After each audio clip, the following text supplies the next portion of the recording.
ભાવનગરના મહુવા શહેર અને ગ્રામ્યમાં છોકરા પકડતી ગેંગ સક્રિય હોવાની અફવા વાયુ વેગે ફેલાતી જોવા મળી રહી છે।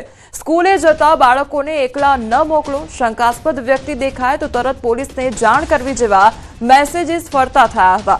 તો સોશિયલ મીડિયા અને વોટ્સએપ ગ્રુપમાં ખોટા સીસીટીવી ફૂટેજ પણ ફરતા થયા હતા, જે મામલે મહુવા પીઆઈએ સત્તાવાર પ્રતિક્રિયા આપીને સ્પષ્ટતા કરી છે। તેમણે આવી પાયાવિહોણી વાતોથી લોકોને દૂર રહેવા માટે અપીલ કરી છે। છોકરા પકડતી કોઈ ગેંગ સક્રિય હોય તેવી માહિતી પોલીસને મળી નથી। વધુમાં લોકોને મેસેજ કે વિડીયોને ફોરવર્ડ કરતા પહેલા પોલીસનો સંપર્ક કરવા માટે પણ અપીલ કરવામાં આવી છે। તો બાળકોને પકડતી જે ગેંગ છે તે સક્રિય થઈ છે તે પ્રકારના મેસેજ અને વિડીયો વાયરલ થયા હતા અને તે અંગેના જે સીસીટીવી ફૂટેજ છે તે પણ શેર કરવામાં આવી રહ્યા હતા। જે વોટ્સએપ મેસેજીસના ગ્રુપ હોય છે તેમાં આ વિડીયોઝ ફરતા થયા હતા।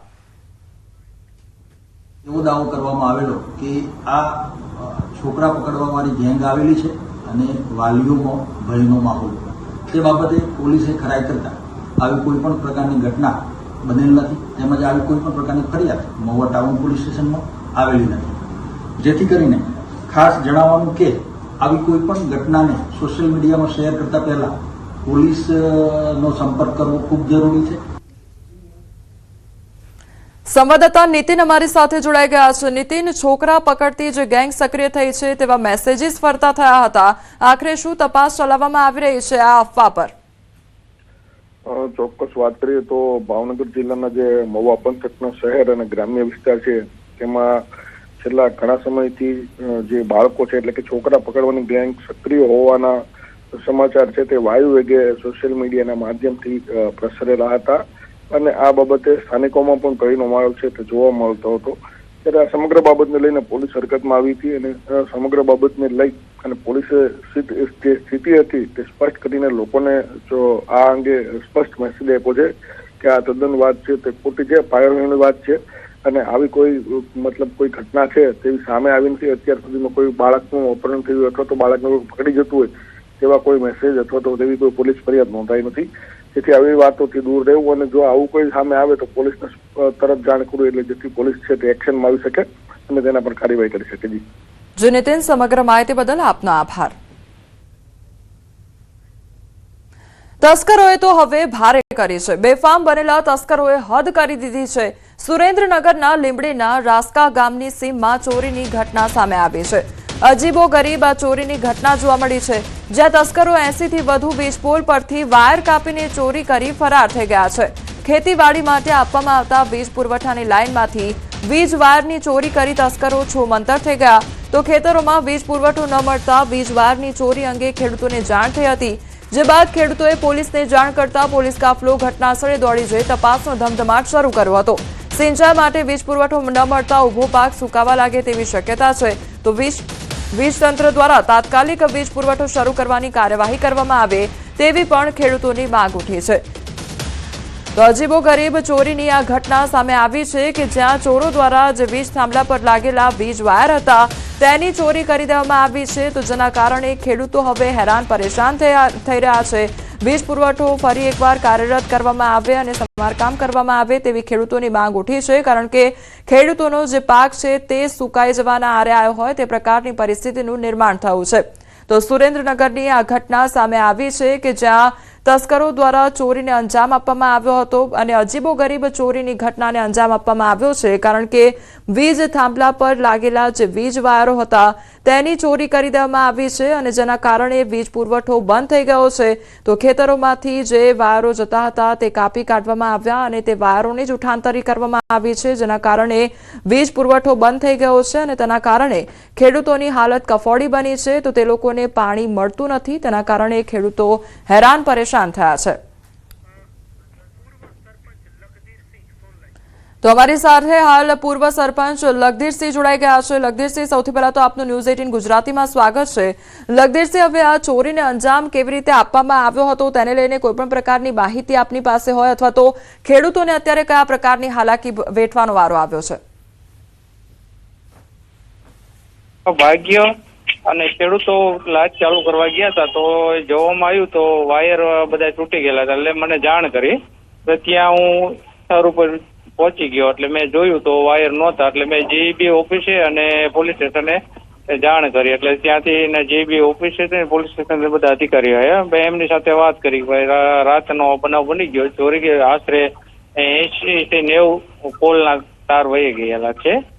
પછી મેં એમને રજૂઆત કરી કે અત્યારે તમે જેટલું બને એમ ઝડપી તમે નાખી દો. અમારે અત્યારે સિઝન ચાલુ છે, રવિ પાક અને ઉનાળુ પિયત કર્યો છે, એમાં જીરું છે, વરિયાળી છે અને ઘઉં ને અને તલ વાવેલા છે એટલે ખેડૂતને બહુ હાલાકી પડે એવું છે પિયત આપવા માટે. તો એમને મેં રજૂઆત કરેલી છે તો જેટલું બને એટલું ઝડપી થાય તો સારું છે, નકર પાક નિષ્ફળ થાય એવી પરિસ્થિતિ છે. જી લગધીરસિંહ, એટલે તપાસ હવે કયા પ્રકારે કરવામાં આવી રહી છે? ચોરી કારણ કે થઈ છે વીજ વાયરોને લઈને, અને બીજી તરફ વીજ પુરવઠાના જે અધિકારીઓ છે તેમના દ્વારા હવે કેવી રીતે કામગીરી કરવામાં આવશે, ક્યારથી કામગીરી શરૂ કરવામાં આવશે, તેને લઈને કોઈ વાતચીત થઈ છે? હા, કાલ જીબી સ્ટાફ બધો આવ્યો હતો ઓફિસે, એમની સાથે મેં વાત થઈ હતી અને 112 નંબર પોલીસ દ્વારા આવ્યા હતા, એમની સાથે વાત કરી, એસોસિએશન દ્વારા આવ્યા હતા, એમની સાથે વાત કરી ભાઈ ચોરી છે ત્યારે ઝડપી તમે તપાસ કરો. જી લગધીરભાઈ, આપ જોડાયેલા રહેજો. આપણી સાથે કાર્યપાલક ઇજનેર જિગ્નેશભાઈ ચૌધરી જોડાઈ ગયા છે. જિગ્નેશભાઈ, આપનું પણ ન્યૂઝ 18 ગુજરાતીમાં સ્વાગત છે. જિગ્નેશભાઈ, હવે વીજ પુરવઠાના જે વીજ થાંભલાના જે વાયરો હતા તેની ચોરી કરી દેવામાં આવી છે અને ખેડૂતો હેરાન પરેશાન થઈ રહ્યા છે, એટલે કેવી રીતે હવે કામ કરવામાં આવશે અને કેવી રીતે ખેડૂતોને વીજ પુરવઠો ફરી એકવાર મળશે? કોઈ અપડેટ આપની પાસે? હા, એકચ્યુઅલી અમે એવું છે, અમે આના માટે કાલે પોલીસ કમ્પ્લેન અમારા લેવલથી કરી દીધી છે અને અમે આજથી કામે સ્ટાર્ટ કરી દેશું અને કાલ સુધીમાં પાછો વીજ પુરવઠો પહેલાની જેમ પૂર્વવત કરી દેશું. જિગ્નેશભાઈ, જ્યારે આ પ્રકારની ચોરીઓ થતી હોય છે ત્યારે સવાલ એ થાય કે આખરે આ પ્રકારની ચોરીઓને અંજામ કેવી રીતે આપવામાં આવતો હોય છે, કારણ કે વીજ થાંભલાના લાગેલા વીજ વાયરો છે તેની જ ઉઠાંતરી કરી દેવામાં આવી છે. હા, એમાં છે ને એકચ્યુઅલી આમાં કાલ પરમ દિવસે સાંજ સુધી તો પાવર ને બધું હતું વિભાગો, કેમ કે અત્યારે આપણે જે કેએસઆઈ યોજના છે એના અંતર્ગત તમામ ખેતીવાડી ફીડરોમાં દિવસે પાવર આપ્યો 3 ફેઝ, રાત્રિ દરમિયાન ખાલી સિંગલ ફેઝ હોય છે. એટલે આ લોકોને શું છે, રાત્રિ દરમિયાન ક્યાંકથી આ લોકો સ્વિચ કે અમારી જે લાઈનમાં હોય છે એ કદાચ પાડી નાખે તો લોડમાં સ્વિચ પાડે એટલે ટ્રિપિંગ ને એવું કઈ આવે નહીં, ખ્યાલ ના આવે. જયારે અમને કન્ઝ્યુમર કોલ કરે કે અમારે પાવર નથી તો જ અમને ખ્યાલ આવે. જી, એટલે આવું એવું અમારે એવું માનવું છે કે કદાચ એમને રાત્રે સ્પીલું કરી ને પછી રાત્રે જ લગભગ ટોળકી મોટી, જેમ કે 46 પાનના વાયર લઈ ગયા છે, એટલે 25 થી 30 માણસો હોય ને તો જ આવું પોસિબલ બને તરત તાત્કાલિક, એમ કે વાર લાગે એમાં. જી જિગ્નેશભાઈ, 80 થી 90 જેટલા જે થાંભલા છે તેના વાયરોની ચોરી થઈ છે. પૂર્વ સરપંચ સાથે પણ અગાઉ વાત થઈ એટલે ખ્યાલ આવ્યો અને તેમના દ્વારા કહેવામાં આવ્યું છે કે જો વીજ પુરવઠો જલ્દીથી જલ્દી શરૂ નહીં થાય તો તે લોકોને મોટું નુકસાન પણ થઈ શકે છે, એટલે એ અનુસંધાને કેવી કામગીરી થશે હવે? ના, આજે તમે કામ તો ચાલુ કરી દેશું ને, અમે કાલે મેક્સિમમ કાલ સુધીમાં તેમને પાછો વીજ પુરવઠો પૂર્વવત કરી દેશું. જિગ્નેશભાઈ, સવાલ એક એ પણ થાય કે 80 થી 90 થાંભલાના વીજ વાયરોની ચોરી થઈ છે ત્યારે કેટલા લોકો હોઈ શકે છે અંદાજે કે આટલી મોટી ચોરીને અંજામ આપી શકે? 25 થી 30 લોકો હશે, કેમ કે તો જ પોસિબલ છે આટલું બધું, કેમ કે 50 ગાડાના વાયર છે ને એટલે 4-5 માણસથી પોસિબલ નહીં. 25 થી 30 એટલા તો હશે. જી જિગ્નેશભાઈ, આપ અમારી સાથે જોડાયા તે બદલ આપનો આભાર. તો સુરેન્દ્રનગરનો આ મામલો સામે આવ્યો છે કે જ્યાં અજીબો ગરીબ ચોરીની ઘટનાને અંજામ આપવામાં આવ્યો છે. જે વીજ થાંભલા પર લાગેલા વીજ વાયરો હતા તેની ચોરી કરવામાં આવી છે. પૂર્વ સરપંચ લગધીરસિંહ પણ આપણી સાથે જોડાયેલા છે. લગધીરસિંહ, અગાઉ જે ઇજનેર સાથે વાત કરવામાં આવી તેમના દ્વારા એવી વાત મૂકવામાં આવી છે કે લગભગ કાલ સુધી જે કામગીરી છે તે પૂર્ણ થઈ જશે અને ફરી એકવાર વીજ પુરવઠો કાર્યરત થઈ જશે તેવી વાત કરવામાં આવી છે. લગધીરસિંહ, હાજી, જો થઈ જાય તો સારું, તો શું છે પાક નિષ્ફળ ન જઈ શકે અને જેટલું બને એટલું ઝડપી થઈ જાય તો સારું કહેવાય. જી લગધીરસિંહ, પોલીસ દ્વારા પણ તપાસ હાથ ધરવામાં આવી રહી છે. પોલીસ દ્વારા શું જાણકારી અત્યાર સુધી આપને આપવામાં આવી છે કે કયા સમયગાળા દરમિયાન આ ચોરીને અંજામ આપવામાં આવ્યો અથવા તો કેટલા લોકો આમાં હોઈ શકે, તેને લઈને કોઈ પણ વાતચીત આપની સાથે કરવામાં આવી છે? ના, પછી એમનો કોઈ ફોન નથી આવ્યો અને મારે કોઈ સાથે એમની વાત નથી થઈ અને અમારા ખેડૂતે ઘણી વાર ત્યાં પોલીસ સ્ટેશને રજૂઆત કરેલી હતી કે વારંવાર અહીંયા ગુનાહી પ્રવૃત્તિ થશે. બીજા નંબરમાં કે અહીંથી જીઆસાલ મશીન મોટર બધું ચોરી જાય છે, તો પેટ્રોલિંગની અમે માગે કરી હતી અમારા ખેડૂતે, પણ કોઈ જાતની 1-2 દાન અરજી આપેલી, કોઈ જાતનો કોઈ પોલીસ કોઈ જવાબ નથી આપતા અમને ખેડૂતોને. જી લગદીશભાઈ, આપ અમારી સાથે જોડાયા તે બદલ આપનો આભાર. તો અમારી સાથે હવે સંવાદદાતા અક્ષય જોડાઈ ગયા છે. અક્ષય, સુરેન્દ્રનગરની આ અજીબો ગરીબ ચોરીની ઘટના સામે આવી છે, ત્યારે સવાલ એ થાય કે આ પહેલી એવી ઘટના સર્જાઈ છે કે અગાઉ પણ આ વિસ્તારમાં આ પ્રકારની ઘટનાઓ સર્જાતી રહી છે?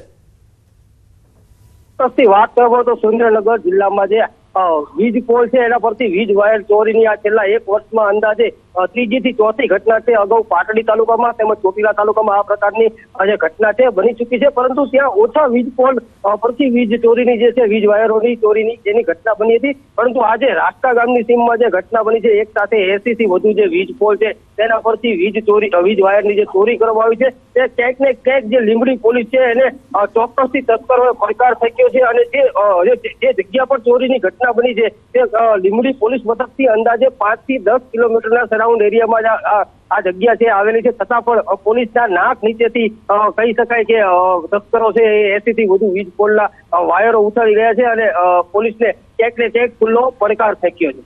જી અક્ષય, સમગ્ર માહિતી બદલ આપનો આભાર.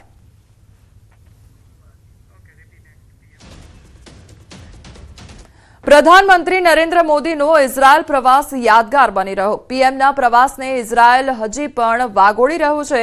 ઇઝરાયેલી શ્રેણી ફોદા સ્ટાર લિયોર રાજે કહ્યું છે, ભારતના પ્રધાનમંત્રીને મળવું એક મોટું સન્માન હતું. આટલો વિશાળ દેશ છે અને આપણે જાણીએ છીએ કે ભારતમાં આપણા શા માટે ઘણા બધા ચાહકો છે.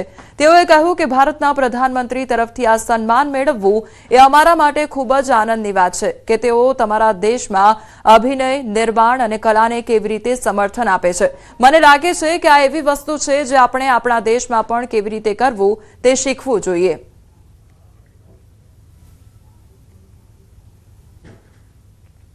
It was amazing, and it was a huge honor to meet the Prime Minister of India, such a huge country. And we know that we have a lot of audience in India for our shows. And to get this honor from your Prime Minister, for us it's great, and great to see how we support acting and producing and art in your country. I think this is something that we should learn how to do it in our country as well.